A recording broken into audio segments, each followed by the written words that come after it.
గాజాలో ఉన్న ప్రతి ఒక్కరూ నగరం వీడి దక్షిణాన ఉన్న సురక్షిత ప్రాంతాలకు వెళ్లిపోవాలని ఇజ్రాయెల్ సైన్యం హెచ్చరించింది. హమాస్ లక్ష్యాలను సైన్యం టార్గెట్ చేయడంతో ఈ ప్రాంతం అత్యంత ప్రమాదకరమైన యుద్ధ ప్రాంతంగా మిగిలిపోతుందని హెచ్చరిస్తూ వేల సంఖ్యలో కరపత్రాలను గాజా సిటీపై విసిరేసింది. పౌరులంతా సురక్షిత ప్రాంతాలకు తరలి వెళ్లి ప్రాణాలు కాపాడుకోవాలని, గాజా నగరం నుంచి దీర్ అల్ బలా మరియు అల్ జావియాలోని శిబిరాలకు 2 సురక్షిత మార్గాల ద్వారా తనిఖీలు లేకుండా ప్రజలు చేరుకోవచ్చని తెలిపింది. ఇప్పటికే అత్యంత ప్రమాదకరమైన యుద్ధ ప్రాంతంగా గాజా నగరం మిగిలిందని పేర్కొంది. అయితే 2 రోజుల క్రితం ఇజ్రాయెల్ దళాలు జరిపిన భారీ దాడిలో గాజాలో కనీసం 40 మంది ప్రాణాలు కోల్పోయారు.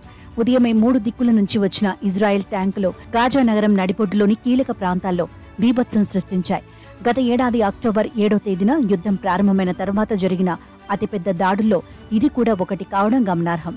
ఇవే కాకుండా నగరం తూర్పు దిక్కున కూడా కొన్ని, పశ్చిమాన మరికొన్ని ట్యాంకులు మోహరించి కాల్పులు జరిపాయి. ఈ దాడులకు కొన్ని బహుళ అంతస్తుల భవనాలు నేలమట్టం కాగా వందల సంఖ్యలో ప్రజలు తీవ్రంగా గాయపడ్డారు. మా ఎదుట సముద్రం ఉంది, వెనుక వైపేమో శత్రువులు ఉన్నారు, తాము ఎక్కడికి వెళ్లగలమని బాధితులు ఆవేదన వ్యక్తం చేశారు. గత ఏడాది అక్టోబర్ 7న హమాస్ మిలిటెంట్లు ఇజ్రాయెల్పై జరిపిన దాడుల్లో 1200 మందికి పైగా ఇజ్రాయెల్ పౌరులు ప్రాణాలు కోల్పోగా 250 మందిని బందీలుగా గాజాకు తీసుకెళ్లారు. అనూహ్య పరిణామంతో ఉలిక్కిపడ్డ నెతన్యాహు ప్రభుత్వం ఉగ్ర సంస్థ నిర్మూలనే లక్ష్యంగా యుద్ధం ప్రకటించింది. ప్రధాని నెతన్యాహు గాజాపై కఠిన వైఖరి అవలంబిస్తున్నారు. భీకర దాడులతో గాజా అల్లకల్లోలమైంది. అప్పటికే దుర్భర జీవనం సాగిస్తున్న పాలస్తీనీయుల పరిస్థితి మరింత దిగజారిపోయింది.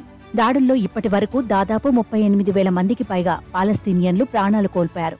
దేశంలోని 23 లక్షల జనాభాలో 80% చెల్లాచెదురైంది.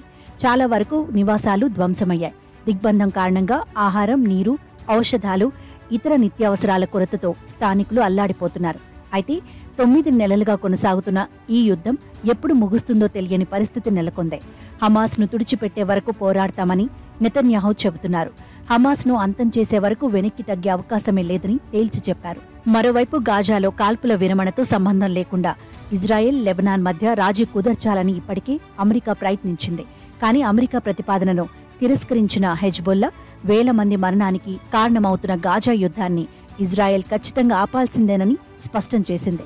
హమాస్కు సాయం చేయడాన్ని ఆపాలన్న అమెరికా సూచనను కూడా అంగీకరించలేదు.